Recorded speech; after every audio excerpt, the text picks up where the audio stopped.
मैं अपने फ्रेंड्स को बोलती भी थी कि तुम लोगों को बड़े कॉल्स आते हैं, मेरे पास कॉल्स क्यों नहीं आते? या उस टाइम पे किसको प्यार नहीं हुआ? पहला नशा से लेकर कयामत से कयामत तक के गाने किसको अच्छे नहीं लगते थे?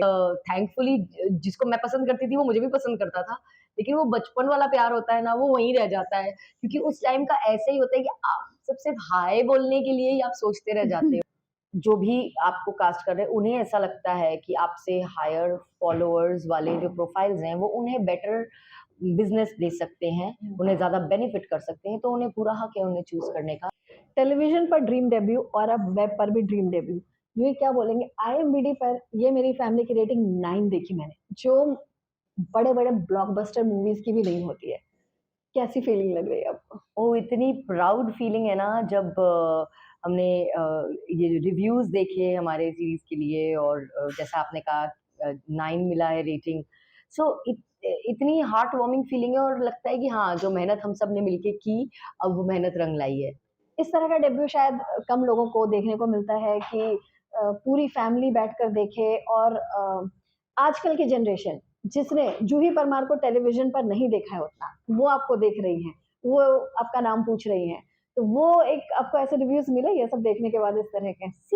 मेरे लिए सबसे अच्छी बात यही है और द रीज़न मैंने इतना टाइम लिया ओटीटी पे डेब्यू करने में वो यही था कि जिस किस्म के सीरीज़ ऑफ़र हो रहे थे या जो मोस्टली कंटेंट बन रहे हैं, मैं बहुत कंफर्टेबल नहीं हूँ। वो ना अपनी परिवार के साथ आप देख सकते हैं, ना मैं अपने आप को वो रोल्स करते हुए देख सकती हूँ। 90s की वो तैयारी, वो कैसे की आपने? एक्चुअली तैयारी करनी ही नहीं पड़ी, सिर्फ़ अपने आप को अपने बचपन में ट्रांसपोर्ट करना पड़ा क्योंकि हम 90s को बिलॉन्ग करते हैं। I am a 90s kid मेरे लिए वो ऑडियो कैसेट्स से लेकर लैंडलाइन तक और वो जैसे अभी आप बात कर रहे थे ब्लैंक कॉल से लेकर वो छत पे जाकर पतंग उड़ाने तक, ये सब मेरा बचपन है।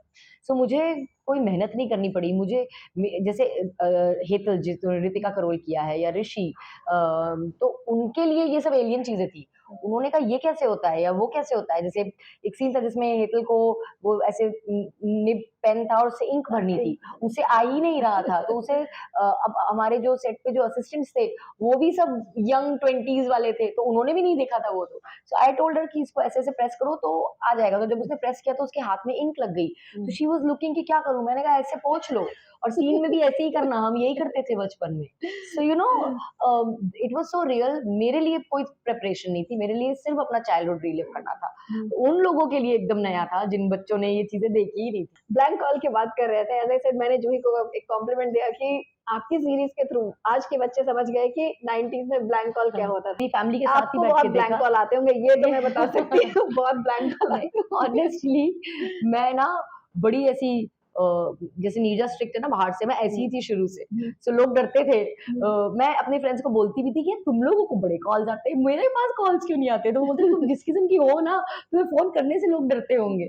बट हाँ यू नो दैट उस वक़्त जो इतना इनोसेंट था ना वो प्यार, उस समय का जो प्यार होता था कि आप एक ब्लैंक कॉल में ही खुश हो जाते थे। कि अगर किसी ने अब आप उस इंसान को जानते भी नहीं है जिसने कॉल किया है, लेकिन आप इस चीज़ से खुश हैं कि मुझे तो कोई कॉल कर रहा है। या फॉर दैट मैटर जिस तरीके से उसमें होता है कि वो छत पर चली जाती है, उसको मालूम ही नहीं है कौन है। सो उस टाइम पे ना बहुत भोलापन था और वो छत वाला रोमांस तो मेरे ख्याल से हम सबने एक्सपीरियंस किया है कि छतों दूर कोई एक जो दिख रहा है जिसने कभी ज़िंदगी में आपसे बात नहीं की, लेकिन फिर भी आपने ना सपने में ही इमेजिन कर लिया उसके साथ अपनी पूरी ज़िंदगी। सो ये जो ब्यूटी थी ना, ये जब मैं देख रही थी तो मेरे चेहरे पे एक बड़ी प्यारी सी स्माइल थी और आई वाज़ जस्ट रिपीटेडली सेइंग यार क्या इनोसेंस थी यार तब। तो you relate to it, like you relate to the blank calls and you relate to going on the terrace and maybe looking at somebody.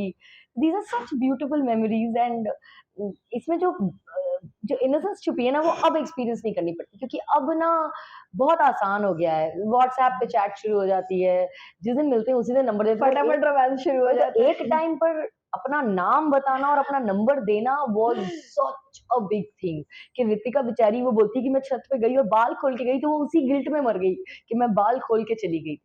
सो उस टाइम की जो वो इनोसेंस थी वो बहुत सुंदर थी। बिल्कुल, we are talking about the age of innocence of 90s या जो कि इस सीरीज़ में पूरा दिखाया गया।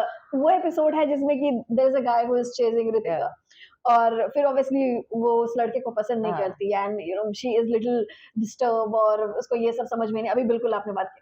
आपके साथ ऐसे इंसिडेंसेस तो बहुत हुए होंगे कि कोई ऐसा लड़का आपका पीछा कर रहा हो, फिर कब आप कैसे हैंडल करती थी उसको? नहीं, ऑनेस्टली बहुत ही अच्छे शरीफ लोग ही थे मेरे ख्याल से उस टाइम पे। ऐसा पीछा-वीछा इतना हुआ नहीं है। मुझे एक इंसिडेंट बस याद है, जब मेरी बेस्ट फ्रेंड मेरे घर आई थी, तो वो बड़ी घबराई हुई सी आई थी क्योंकि उसका किसी ने पीछा कर लिया था भरी दोपहर में, ब्रॉड आफ्टरनून। एंड मैं बड़ी नाराज़ हो गई थी कि डर के आने की, कि मैं राजपूत हूँ ना, तो मेरा राजपूत खून बचपन से बहुत बोलता था। मैं बोली डर के आने की क्या ज़रूरत थी, पलट के तो झापड़ क्यों नहीं लगाए, क्योंकि 2 झापड़ लगाती तो उसको समझ में आ जाता है कि तंग करना क्या होता है। सो मैं तो इस टाइप की हाँ, थी। सो स्ट्रॉन्ग बहुत स्ट्रॉन्ग थी पर्सनैलिटी। मैं, तो मैं नहीं डरती-वरती थी। लेकिन हाँ, मुझे मालूम है कि उस टाइम पे ये सब होता बहुत था, लेकिन मैं नहीं एक एक हार्ट ब्रेक पर भी एपिसोड है, उससे इट्स वेरी डरती। Difficult to deal with that heartbreak when you that are a age, teenager, हाँ, या 15-16 के या उम्र में। उससे आप कितना रिलेट कर ओह! पाए? एब्सोल्यूटली, या उस टाइम पे किसको प्यार नहीं हुआ? पहला नशा से लेकर कयामत से कयामत तक के गाने किसको अच्छे नहीं लगते थे? मैंने प्यार किया के गाने किसको अच्छे नहीं नहीं, लगते गाने थे? अच्छे लगने की बात और नहीं कर रही हूँ मैं, उस जूही के वजह हार्ट से, ब्रेक की बात of कर course रही I हूँ। was coming to that. So yeah, of course I relate to it, and I was like, yeah, I remember.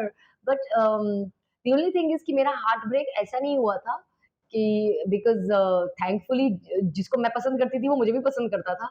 लेकिन वो बचपन वाला प्यार होता है ना, वो वहीं रह जाता है। क्योंकि उस टाइम का ऐसे ही होता है कि आप सिर्फ हाय बोलने के लिए ही आप सोचते रह जाते हो, और वो एक हाय बोलने में 6 महीने निकल जाते हैं। And obviously because everybody knows कि मैं बताया हुआ है पहले भी कि मैं I was just 17 when I came to Mumbai and started working.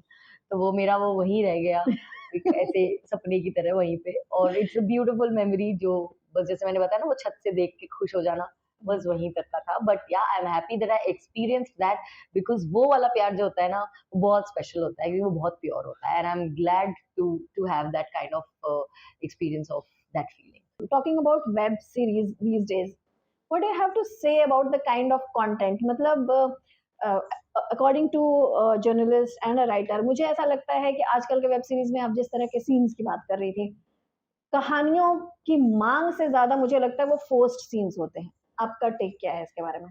मुझे ऐसा लगता है कि अगर सिर्फ वही देखकर आप एक शो को हिट कर सकते होता, तो फिर ये मेरी फैमिली और ऐसे बहुत से सीरीज जो बिल्कुल क्लीन है, पंचायत। पंचायत, हाँ। वो हिट नहीं हुए होते। वो it is a breath of fresh air for people, for audiences to be able to see content openly.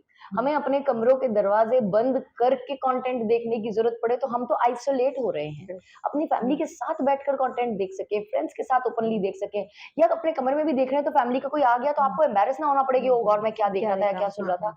मुझे लगता है कि एक ये कहीं न कहीं एक सोच बना ली गई है कि यही हिट होता है, ऐसा कुछ नहीं है। अगर ऐसा होता तो इस किस्म के क्लीन शोज़ हिट ही नहीं हुए होते। आजकल बहुत ऐसे कंटेंट बन रहे हैं जिसमें ऐसा कुछ भी नहीं है, but still it's gripping, still it's successful. किसी-किसी सीरीज़ की डेफ़िनेटली जिसकी बुनियाद ही स्टोरी की ऐसी है कि मे बी उसका सेटअप ऐसा है कि कैरेक्टराइज़ेशंस ऐसे हैं कि आपको वो सीन्स, या आपको सपोज़ आप ब्रोथल दिखा रहे हो तो आपको रियल दिखाना है क्योंकि ओटीटी में सब कुछ बहुत रियल होता है। तो ऐसे सीन्स या लैंग्वेज दिखा देते हैं आप। बट अदरवाइज़ जहाँ ज़रूरत नहीं है, वहाँ ज़रूरत नहीं है। बिल्कुल। मतलब you have to actually see कि आपके आपके सीरीज़ का जॉनरा क्या है और उसमें ज़रूरत है भी कि नहीं है।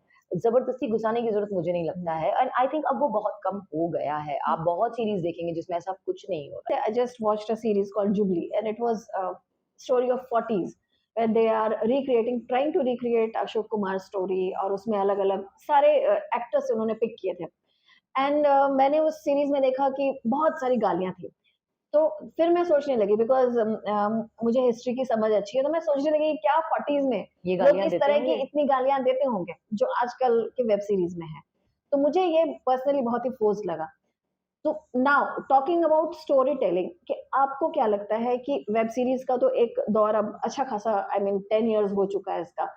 10 इयर्स में वेब सीरीज के स्टोरी टेलिंग में क्या बदलाव आया है, और साथ-साथ क्या फ़िल्मों पे इसका असर हुआ है या टीवी पे इसका कुछ असर हुआ है? No, I really don't think so. These are 3 separate mediums. Television की अपनी एक ऑडियंस है, वो वैसी ही है, वो सेट है, वहाँ फैमिली ओरिएंटेड शोज़ ही हैं। Films is larger than life, तो वो वैसे ही बनता है। फ़िल्म्स में obviously real subjects and real story पे फ़िल्म्स बनती हैं, लेकिन films still they are larger than life. You see hero as a hero. You see a heroine as a heroine. You don't see them just as characters. But OTT is a place where the character is the hero. Okay, so I feel OTT is such a brilliant platform that इससे हम अपनी society को better करने के बहुत messages दे सकते हैं। And हमारे पास एक बहुत जैसे वो होते हैं ना कलम की ताकत, वैसे इस वक्त इस मीडियम में बहुत ताकत है। एज एन ऑडियंस आप किस तरह की चीजें देखना पसंद करेंगे आप फिल्में या बिलीव नहीं करेंगे अगर मैं आपसे ये कहूंगी कि मैं और मुझे कहते कोई खास खुशी नहीं हो रही है, लेकिन मैं बहुत कम कंटेंट देख पाती हूँ। उसका रीजन ये है कि मेरी लाइफ जिस तरीके से शेप्ड अप है ना, मेरी प्रायोरिटी इतनी क्लियर है कि मैं मेरा इतना टाइम मेरी बच्ची को डिवोट करती हूँ कि उसके बाद ऑनेस्टली मुझे बहुत कम टाइम बच जाता है कि मैं बैठ के कोई अपना कंटेंट चूज करके देखूं। मैंने लास्ट फिल्म थिएटर में कब देखी थी मुझे याद नहीं है, देखी हुई तो शायद कोई एनिमेशन ही देखी होगी उसके साथ जाके। अगर आप मुझसे सीरीज के नाम पूछेंगे या फिल्म के नाम पूछेंगे तो मैं वो नाम ज्यादा बताऊंगी जो मैं अपने बच्चे के साथ देख सकती हूँ, बजाय अपनी चॉइस के। और मुझे लगता है कि ठीक है, ऐसा मैंने कुछ मिस नहीं कर दिया, जिस दिन जरूरत होगी आई विल कैच अप। लेकिन जैसे मैंने ये मेरी फैमिली का सीजन 1 नहीं देखा था, मुझे जब लगा कि अब हमें देख लेना चाहिए काम कर खत्म हो जाने के बाद, so that I know what kind of series I'm part of, तो मैंने वो पूरा सीजन देखा। तो ऐसा नहीं है कि मैं कंटेंट बिल्कुल नहीं देखती, बट मेरी ऐसी कोई फिक्सेटेड चॉइस नहीं है, क्योंकि मैं एक्चुअली बहुत यूज्ड टू नहीं हूँ कंटेंट देखने के लिए। जो होना चाहिए, being a part of this fraternity, I must, but I think right now I know very clearly that I need to give this time to my child, और मैं वक्त नहीं चुरा पा रही हूँ अपने लिए कंटेंट देखने के लिए। I think I have a whole lot of time left to that. Right now my daughter needs me to, I prefer giving time. That's great. Social media पे आप बहुत एक्टिव रहती है, मैं भी आपको फॉलो करती हूँ। आप DIY जो आपके वीडियोस होते हैं वो मैं देखती हूँ। ये नेचुरली आप बचपन से करती थी या फिर जब सोशल मीडिया पे मैंने देखा है कि कई एक्टर्स चूज करते हैं मेरा नीश होना चाहिए, मैं ऐसे इस तरह के कंटेंट डालूंगी, तो ये आपका या ये आपकी चॉइस थी? मेरे लिए मेरी चॉइस ये है कि मैं मेरे पेज को जितना रियल रख सकती हूँ वो रखती हूँ। अगर आपने, जैसे आप कहते हैं कि आप मुझे फॉलो करते हो, आपने देखा होगा मेरे बहुत सारे वीडियोस कंप्लीटली विदाउट मेकअप होते हैं। तो मैंने अपने आप को लिमिट नहीं कर रखा है कि मुझे ग्लैमरस ही दिखना है क्योंकि मैं एक्टर हूँ, क्योंकि वो जूही परमार द पर्सन का पेज है जिसमें मैं एज अ मदर कैसी हूँ, एज अ ह्यूमन कैसी हूँ, मेरी सोच कैसी है। मैं एज एन एक्टर, एक एक्टर होना जूही परमार का एक पार्ट है, वो मेरा प्रोफेशन है, मेरी पूरी जिंदगी सिर्फ वो नहीं है। एंड मुझे लगता है कि हमारा सोशल मीडिया पेज जो होता है उसमें लोग आपकी पर्सनल लाइफ में एक स्नीक पीक चाहते हैं। सो मैं वो पार्ट दिखाती हूँ उन्हें जो मैं हूँ। जैसे मैं मेरी फैमिली के साथ जो टाइम स्पेंड करती हूँ मैं वो दिखाती हूँ। तो नेचुरल इंक्लिनेशन मेरा हमेशा से था, and it's not just now. अगर अब मैं DIYs करती हूँ, इसके पहले मैंने ऑर्गेनिक सीक्रेट्स विद जूही मेरा IP है जिसमें मैं किचन के इंग्रेडिएंट्स की बात करती हूँ, क्योंकि मेरा बहुत स्ट्रॉन्ग विश्वास है कि mother earth has got an answer to all our problems. Nature में ना सिर्फ हमें फीड करने के लिए चीजें नहीं है, हमारी स्किन से लेकर हमारे प्रॉब्लम्स को सॉल्व करने के लिए भी दवाइयां जो बनती हैं आयुर्वेद में, सब कुछ नेचर से आता है। सो मेरा इतना स्ट्रॉन्ग बिलीफ है नेचर में, I am such a nature lover, कि मैं इस बारे में हमेशा अपने आप को एडुकेट करती रहती थी। एंड जब मैंने पढ़ा तो मेरा इंटरेस्ट बढ़ा, तो मुझे लगा कि अगर मेरा कुछ नॉलेज है तो वो मैं क्यों अपने फॉलोअर्स के साथ ना शेयर करूं। So that is how this whole thought of organic secret started, which turned into my DIYs, जिसमें मैं अपनी किचन और अपनी कुकिंग का भी बात करती हूँ। So everything is a, my social media is a part of Juhi, like everything has got a piece of me in it। वो मेरे DIYs में भी थोड़ी जूही है, मेरे डांसिंग में भी थोड़ी जूही है, मेरे मदरहुड और पेरेंटिंग में भी थोड़ी जूही है। Everything shows a part of me and that is my page।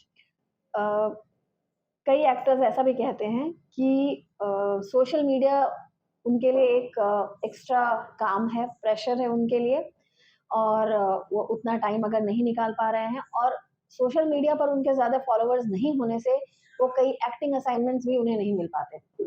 ये आपके साथ हुआ है या आप इसके बारे में क्या कहना चाहेंगे? मुझे सिर्फ ये कहना है कि समय समय के हिसाब से चीजें बदली हैं, लोगों की सोच बदली है।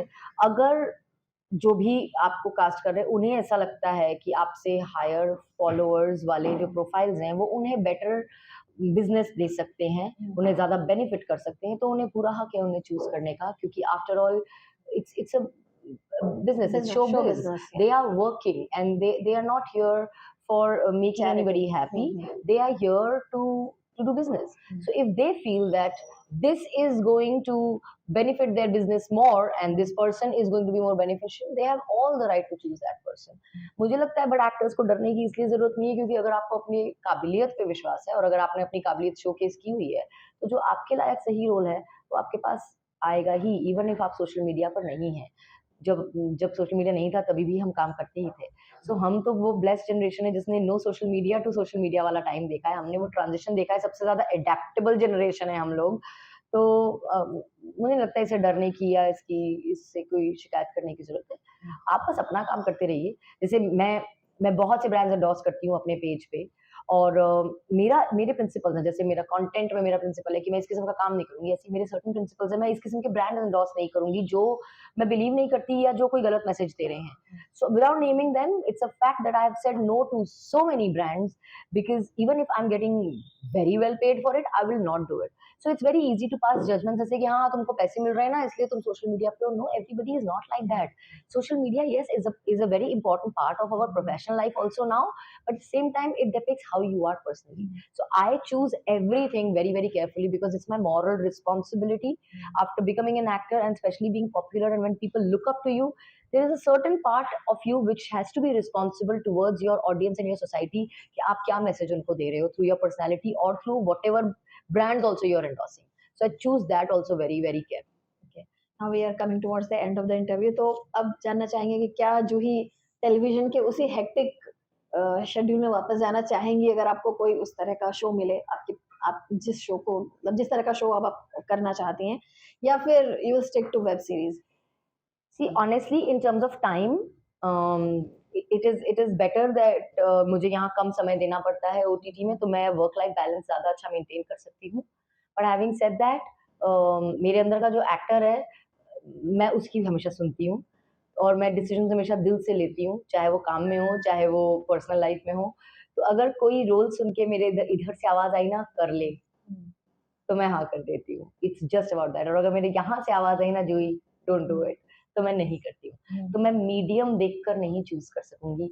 मेरा हर चॉइस सिर्फ़ और सिर्फ़ इसे देखकर होता है कि ये जो रोल है ना, ये कैसा है और क्या मैं ये करना चाहूँगी? Do I want to be seen as that character? So medium जो भी होगा, मैं रोल ऐसे ही चूज़ करूँगी। Thank you so much Juhi, all the best. Thank you so much.